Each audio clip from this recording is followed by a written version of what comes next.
చెప్తున్నారు పదే పదే. ఎస్, దీనికి సంబంధించి ఒకసారి మనం జనసేన మహిళా నేత ఉన్నారు కృష్ణవేణి గారి దగ్గరికి వెళ్దాం. కృష్ణవేణి గారు నమస్తే.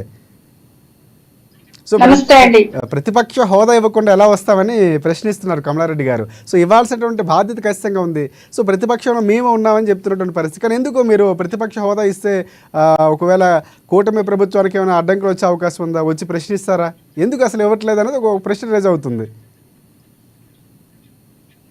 ముఖ్యంగా అమ్మా న్యూస్ వీక్షకులకి, అలాగే రాజశేఖర్ గారు మీకు, కమలారెడ్డి గారికి కూడా నమస్కారం. ప్యానెల్లో ఉన్న ప్రజలు కూడా.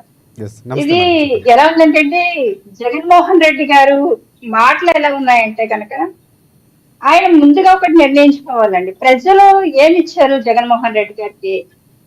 ఎమ్మెల్యేగా గెలిపించి అసెంబ్లీకి పంపించారు.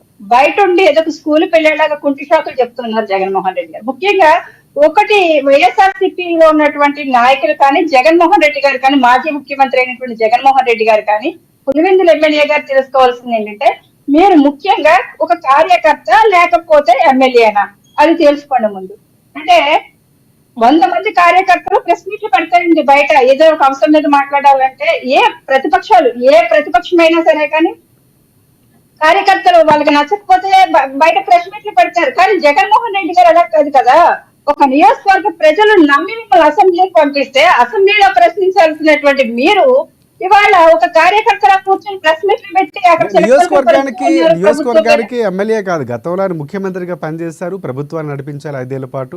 సో ఆ బాధ్యత కూడా ఉందని ప్రధానంగా మీ కూటమి పార్టీ ఆరోపిస్తుంది. సార్, ఆ బాధ్యత ఉంది కాబట్టే ఆ రోజు ఆ బాధ్యత రాహిత్యంగా నడుచుకున్నారు కాబట్టే ఇవాళ 11 ఇచ్చి పంపించారు. పులివెందులకు మాత్రమే ఎమ్మెల్యే చేశారు జగన్మోహన్ రెడ్డి గారిని.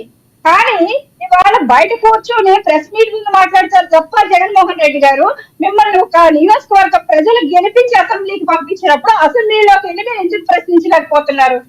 అంటే ఇక్కడ నేను ఒక మాట చెప్తానండి. మా అధినేత పవన్ కళ్యాణ్ గారు 2019 ఎలక్షన్ లో 2 చోట్ల కూడా ఓడించబడినప్పటికీ కూడా మాకు ఒకే ఒక ఎమ్మెల్యే గెలిచారు. గెలిచినప్పటికీ కూడా ఆ ఒక్క ఎమ్మెల్యేని కూడా ధైర్యంగా అసెంబ్లీకి పంపించినటువంటి ఏకైక నేత దమ్మున నాయకుడు మా అధినేత పవన్ కళ్యాణ్ గారు. కానీ మీరు ప్రతిపక్ష హోదా ఇవ్వకపోవడం వల్ల ప్రశ్నించడానికి కావాల్సిన బలం రావట్లేదు, అందుకే రామని చెప్తున్నారు. అసలు ప్రతిపక్ష హోదా ఇవ్వడానికి కూటమికి ఏమైనా ప్రాబ్లం ఉందన్నది ప్రధానంగా వైసీపీ ఆరోపిస్తుంది. రాజశేఖర్ గారికి మీరు ఒకటి అర్థం చేసుకోవాలి, ప్రజలు ఇవ్వలేదు జగన్మోహన్ రెడ్డి గారికి ప్రతిపక్ష హోదాని, ప్రజలు ఇవ్వలేదు. ఆ మెంబర్ ఇవ్వలేనప్పుడు కూటమి ప్రభుత్వం మీద వీళ్ళు ఎందుకు బురద వేయడం అనేది మా క్వశ్చన్. ఎందుకంటే పదే కూటమి ప్రభుత్వం నాకు ప్రతిపక్ష హోదా ఇవ్వలేదని ప్రజలు ఇస్తారండి.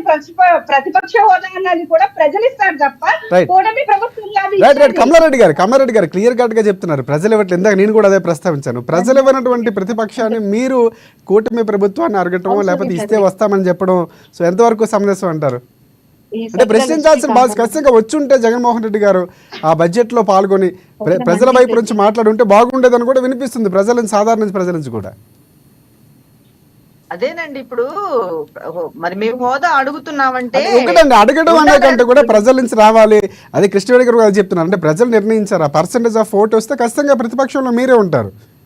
కానీ అది రాలేదు. గతంలో జనసేన పార్టీకి ఒక్క ఎమ్మెల్యే రాపాక ఆయన ఒక్కలో గెలిచారు, ఆయన కూడా పంపించామని చెప్తున్నారు. అవునండి, ఇప్పుడు ప్రజలు నిర్ణయించారా, ఎలా జరిగిందని అందరికి తెలుసు. మన దేశంలో అందరికీ కూడా తెలుసు ఎలా గెలిచారు. ప్రజలు మమ్మల్ని తిరస్కరించారా, మరి వీళ్ళు కూటమి వాళ్ళు ఏం చేశారు అనేది అందరికీ కూడా తెలుసు. పదే అందరూ కూడా అట్లా విమర్శించాల్సిన అవసరం లేదు. ఏం జరిగిందని